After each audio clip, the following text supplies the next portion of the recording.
বাঁচিয়েছেন। কার হাত থেকে? তাল বনের রাক্ষসের থেকে।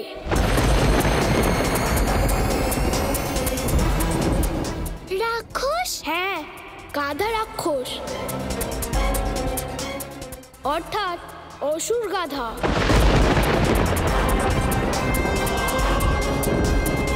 তুমি এই কথাটা এত নিশ্চিত হয়ে কিভাবে বলতে পারো? কারণ আমি নিজে আমার পরিবারের সঙ্গে তালবনের গ্রামে থাকি।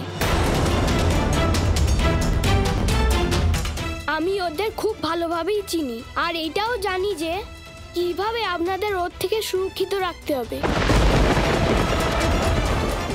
তুমি কে? আমার নাম হলো ধেনু। যদি আজ ধেনুক না থাকতো তাহলে আমরা যে কি হতো কি জানি। হ্যাঁ ধেনুক, তুমি আমাদের সবার প্রাণ বাঁচিয়েছো, তোমাকে অসংখ্য ধন্যবাদ। ধেনুক, তোমার সাথে দেখা হয়ে ভালো লাগলো।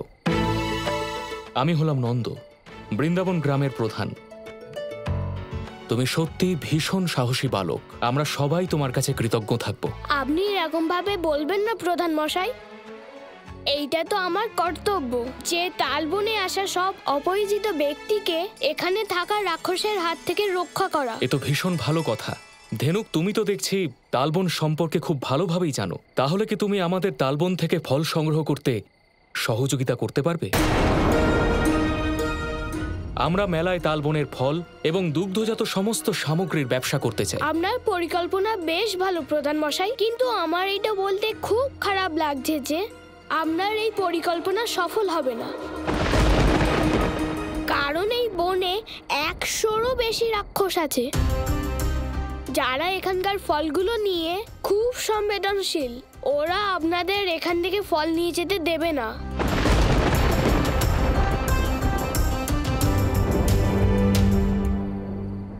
তার মানে হলো আমাদের বাচ্চারা সেই সমস্ত রাক্ষসের মাঝে ছিল। গোপাল,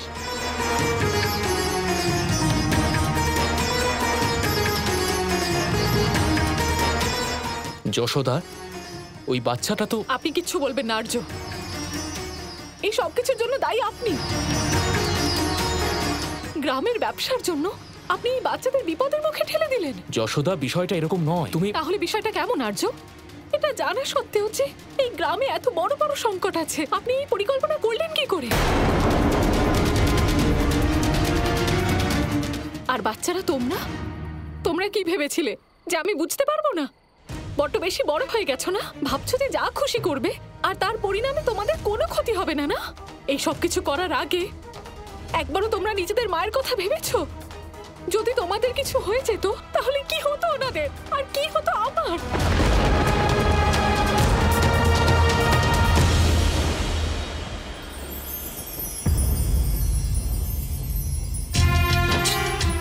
আপনি একমাত্র নরমনের মহিলা যিনি শুধু ফলের চিন্তা না করে মানুষদের কথা ভাবছেন, গ্রামের কথা ভাবছেন।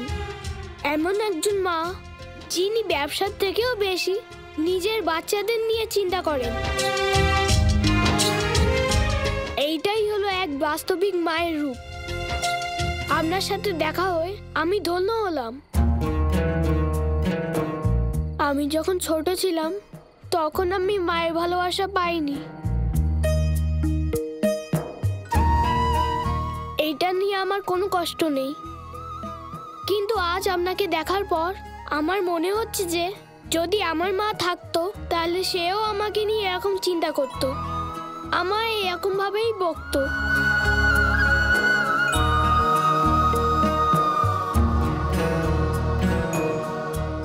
ওঠো পুত্র, ওঠো। তোমার যখন ইচ্ছে হবে তুমি আমাদের বাড়িতে চলে এসো। আমি কি কাল আপনার বাড়িতে আসতে পারি? নিশ্চয়ই, কিন্তু তুমি আমায় আপনি নয়, শুধু মা বলে ডাকবে, তাহলেই তোমাকে বাড়িতে আসার অনুমতি দেব। বুঝতে পেরেছো? মা। গোপাল, এই বালকটি কে? আর ওরা আমাদের বাড়িতে আসার এত আগ্রহী বা কেন? দাদা, শান্ত হন, আপনি খুব তাড়াতাড়ি জানতে পারবেন। আজকের পর থেকে এই ভাবনাটার একদম মনে আনবে না যে তোমার মা নেই। আজ থেকে আমি তোমার মা। ঠিক আছে মা। গোপাল, ও মাকে ওর কথার জ্বালা আবদ্ধ করছে, আর তুমি আমাকে শান্ত থাকতে বলছো। আরে দাদা, রাগ করবেন না। ঠিক আছে, সবার সুরক্ষার কথা মাথায় রেখে আমাদের তালবন থেকে ফল সংগ্রহ করার সিদ্ধান্ত বর্জন করা উচিত। কিন্তু মেলার কি হবে? এই বিষয়ে আমরা কাল আলোচনা করব। এখন আমাদের ফেরা উচিত। আজ আমি আসি বন্ধুরা, কাল আবার দেখা হবে।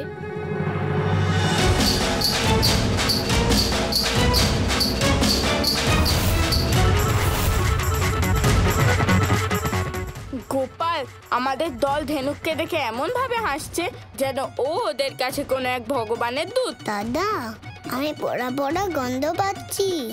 মনে হয় আপনার হিংসা হচ্ছে। চলো।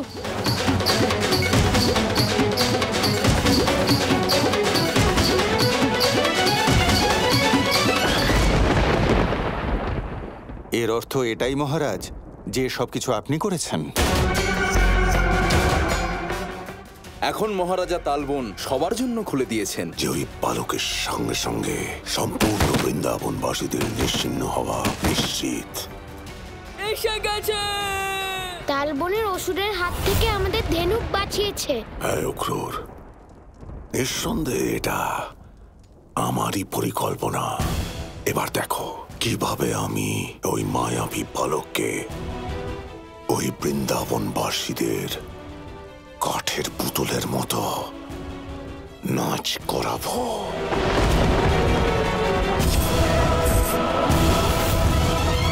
এইটা হলো বৃন্দাবন, আর এগুলো বৃন্দাবনবাসী, আর ওটা? আর এটা ওই মায়াবী বালক কৃষ্ণ।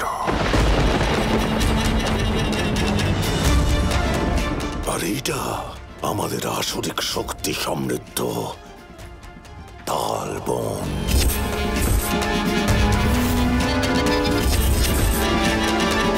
মহারাজ, আপনার পরবর্তী পরিকল্পনা কি? মহারাজ, আজ পর্যন্ত আমি ওই অসুরদের ওই বালকের কাছে পাঠিয়েছি। এবার আমি এমন কিছু করব যা আমি আজ পর্যন্ত কখনো করিনি। একদিকে গভীর কূপ, অন্যদিকে গভীর খাদ।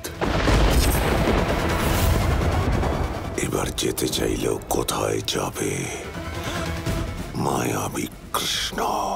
ক্ষমা করবেন মহারাজ, কিন্তু এ কিভাবে সম্ভব? অক্রুর, আমি ষড়যন্ত্রের বীজ বুনে দিয়েছি। এবার আমি প্রতীক্ষা করব সেই বিষ ফলের, আর সেই ফল ওই কৃষ্ণের মৃত্যুর কারণ হবে। আর এটাই ওই মায়াবী কৃষ্ণের শেষের শুরু। আমরা সবাই যে কোনো মতে আমাদের প্রাণ বাঁচিয়ে পালাচ্ছিলাম। পিছনে তাকানোর সাহস হচ্ছিল না। আর যখন পিছনে তাকালাম, দেখলাম চারিদিকে আগুন জ্বলছে, আর ওখান থেকে ধেনুক আসছিল। মনে হচ্ছিল ওই আমাদের প্রাণ বাঁচিয়েছে। এটাই তো সমস্যা। এটা কোনো সমস্যা নয়, এটা সমস্যার সমাধান। ও যত বড়ই যোদ্ধা হোক, কিন্তু ও থাকে তো ওই বনেই, তাই না? ওই রাক্ষসদের সাথে। এত সহজে ওকে আমাদের বিশ্বাস করা ঠিক নয়। প্রধান মশাই, তুমি শুধু শুধু চিন্তা করছো। ধেনুক তো আমাদের প্রাণ বাঁচিয়েছে। এবার থেকে ধেনুকও আমাদের দলের সদস্য। দাদা, এই ধেনুক তো খুব সহজে আমাদের দলে যুক্ত হয়ে গেল আর দলকে নিজের দিকে টেনে নিল। আমার এই ধেনুককে একদম ঠিক মনে হচ্ছে না গোপাল। আমার ভোলা দাদা, আমরা তো এখানে খেলতে এসেছি, আর খেলার জন্য যত বেশি খেলোয়াড় হবে, খেলা খেলতে ততই মজা হবে দাদা। নন্দলাল, জয় গোপাল জয়